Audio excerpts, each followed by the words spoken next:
So what is this wet season spelling thing? Well, stick around and we'll try to find out.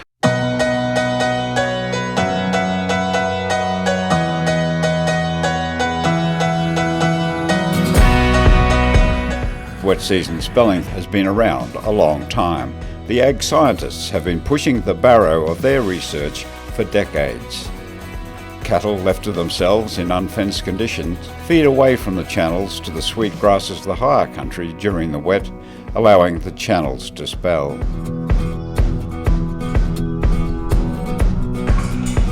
So behind us is the country that we're attempting to repair in some way. It's your looser, ashy country that we're trying to rehabilitate the mitchell grass in. We've put this brand new fence in to segregate what we call our tighter mitchell country. But over the past decades, with the culture of farming, many producers have followed a simple agrarian equation: run stock up to full carrying capacity. The season dries off and all of a sudden the country is overstocked, while decisions are postponed in the gamble with the rain gods. Pastures are damaged. That's the theory, but does it hold up over the long term with the variable climate of the outback rangelands? The other equation is stock lightly, well within carrying capacity, and spell paddocks in the wet season, rotating year by year. Results are showing that sustainable grazing is a no-brainer. Run stock below maximum carrying capacity, reduce stock as the season dries off, lock up paddocks in the wet. It's not rocket science, and producers who are following this hymn book are benefiting. Absolutely beautiful. What better mix you want in the paddock? You got mitchell grass, you got your barley, you got your curly, you got bluegrass, Flinders grass. What it's done is changed my mindset. When I first came home and took over ELAB and bought Eversley, I was very focused on turnover of cattle and getting numbers and females and having calves, and I can now see value in not having the numbers. There's value in growing the grass and giving it a bit of a spell rather than just have lots of numbers all the time. But it took a while to get that through my head. Neil and Mary Rogers from Toobrack follow another road. We don't abuse our country. What we do here is we don't abuse it. If it looks getting dry, we sell. I know it means less stock in some stages.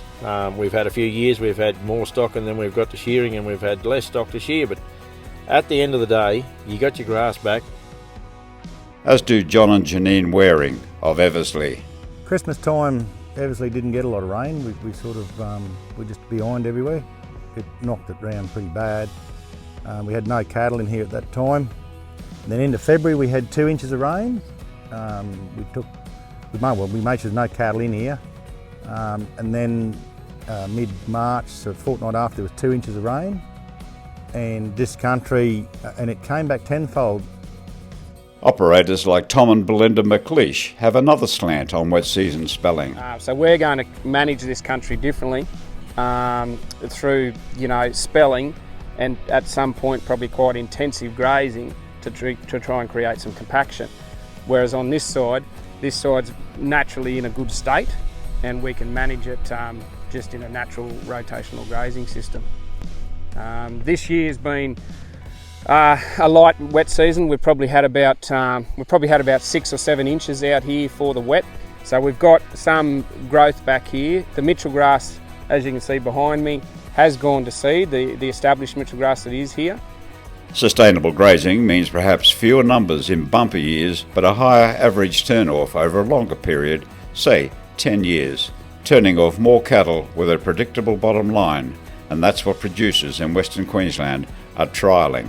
And then back on our looser country, our Flinders has come away and there is some germination of young mitchell, so we need to do the best we can at keeping cattle out of there or sheep or anything out of there to let that country come back best we can. These producers expect a more reliable business in the long term. Wet season spelling and stocking rates are at the heart of their management practices. We want that paddock to produce more and more, so we need to have short-term pain for long-term gain, basically. Our long-term plan is our country will be in better health by taking the stock away now. Sustainable grazing means a sustainable business, worth thinking about.